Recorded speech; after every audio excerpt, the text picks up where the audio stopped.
Hey guys, Cam here from PhoneDog.com, and after months of waiting and dozens of leaks, we finally have our hands on the brand newly announced Samsung Galaxy S6.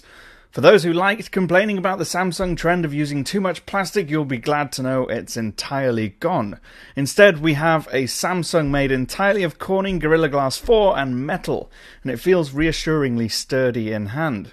Of course, that comes with a trade-off. There's no more removable battery, but that 2,550 mAh battery inside should prove efficient enough to keep your phone going all day. The metal frame around the edge has a slight curve, and on the bottom edge there's a 3.5mm headphone jack and a speaker grill, very similar to another phone currently on the market. On the right edge is the power button with a SIM tray beneath that, and the volume buttons are situated on the left edge.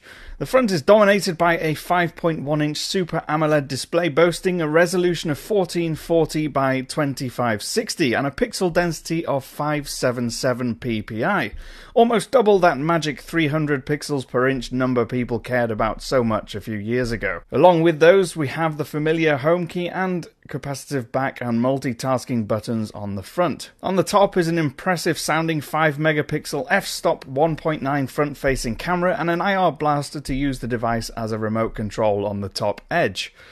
On the back is Samsung's new 16-megapixel camera, which it claims is better than the iPhone 6 Plus at low light performance.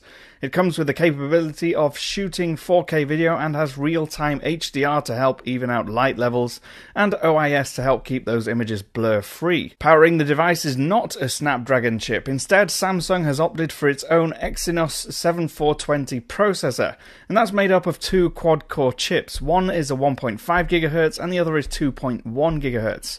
With that comes 3 GB of RAM and 3 options for internal storage: 32 GB, 64 GB and 128 GB. We also have the usual fingerprint sensor on the front and a heart rate blood oxygen sensor on the back. On the software side, it's running Android 5.0 Lollipop and, as you'd expect, Samsung's own TouchWiz UI on top. It's not the heaviest skinning from Samsung that I've ever seen, but it's not that much different to what's currently running on the Galaxy Note 4. And size-wise, it fits nicely in the hand, which isn't surprising given its slender 6.8mm thickness, roughly the same thickness as an iPhone 6. Big talking point for me, though, is that there's a lot here that you wouldn't expect from a Samsung Galaxy S. There's no removable battery or back cover, no expandable storage, and no plastic. It feels more premium, but I'm not sure the trade-offs are going to be worth it for those who are fans of the previous models. But there's no denying this is a beautiful, thin, and solid phone with a touch of class we maybe haven't seen before on the Galaxy S lineup. The phones will be out in April and they're going to come in 4 different colours. I've been Cam. I'm at PhoneDog_Cam on Twitter. Please follow me, tweet me, ask me any questions while I'm out here at MWC, and of course use those comments down below, and I'll see you again soon.